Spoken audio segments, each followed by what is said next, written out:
नमस्कार प्यारे प्यारे बच्चों, कैसे हैं आप लोग। स्वागत है आपका हिंदी के सर की कक्षा में।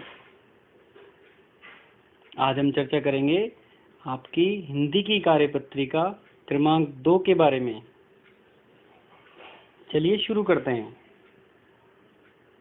बच्चों, पिछली कार्यपत्रिका क्रमांक 1 में हमने जाना था कि वह चिड़िया जो कविता के कवि श्री केदारनाथ अग्रवाल जी हैं, वह चिड़िया दूध के भरे अनाज के कच्चे दानों को चोंच मारकर बड़े चाव से खाती है। चिड़िया बहुत छोटी है जो कच्चे दानों को खाकर ही संतुष्ट हो जाती है।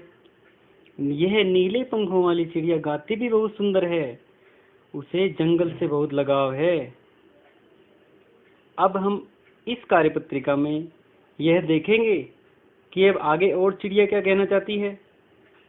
तो आइए कविता का वाचन करते हैं।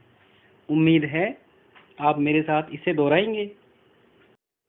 वह चिड़िया जो चोंच मारकर चढ़ी नदी का दिल टटोल कर जल का मोती ले जाती है, वह छोटी गर्वीली चिड़िया नीले पंखों वाली मैं हूँ, मुझे नदी से बहुत प्यार है।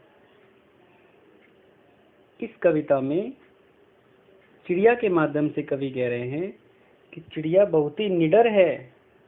वह चढ़ी नदी का दिल टटोल कर, अर्थात उफनती हुई नदी के बीच में जाकर के अपनी चोंच में जल की बूंदें ले आती है।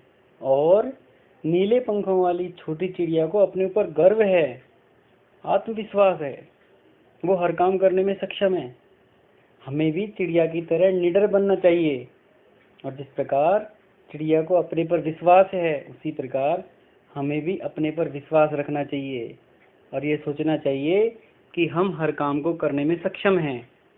तो ये तो हुआ कविता का भावार्थ।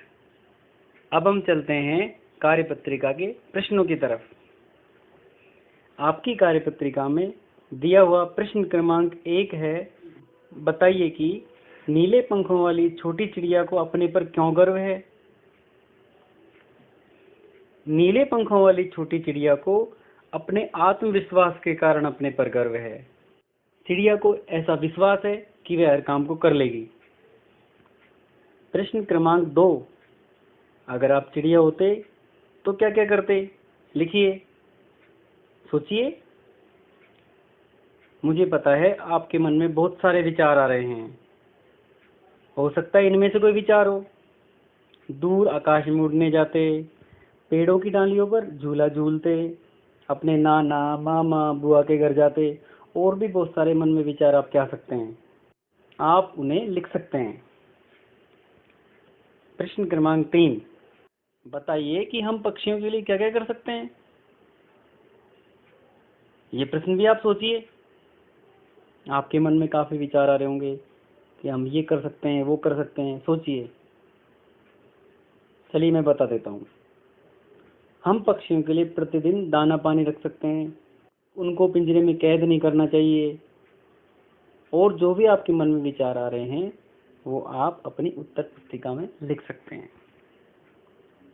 इसके बाद प्रश्न क्रमांक 4, आपने कौन कौन से पक्षी देखे हैं, उनके नाम लिखिए तथा अपने मनपसंद किसी एक पक्षी का चित्र बनाइए। तो भाई ये प्रश्न तो आपका बड़ा ही रुचिकर हो गया है। आपने बहुत सारे पक्षी देखे होंगे, उनका केवल आपको चित्र बनाना है, उसमें रंग भरना है और नाम लिखना है।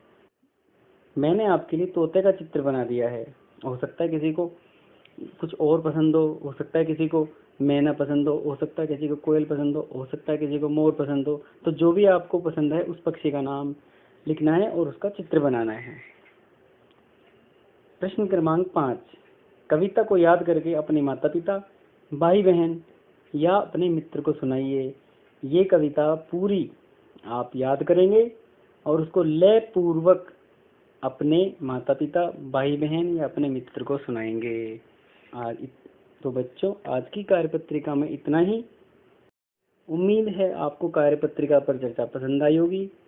अगर आपको फिर भी कोई समस्या रहती है, आपको फिर भी किसी प्रश्न का उत्तर जानना है, तो आप नीचे दिए गए कमेंट बॉक्स में लिख करके अवश्य बता सकते हैं, मैं तुरंत उसका उत्तर दूंगा। तब तक के लिए नमस्कार, धन्यवाद।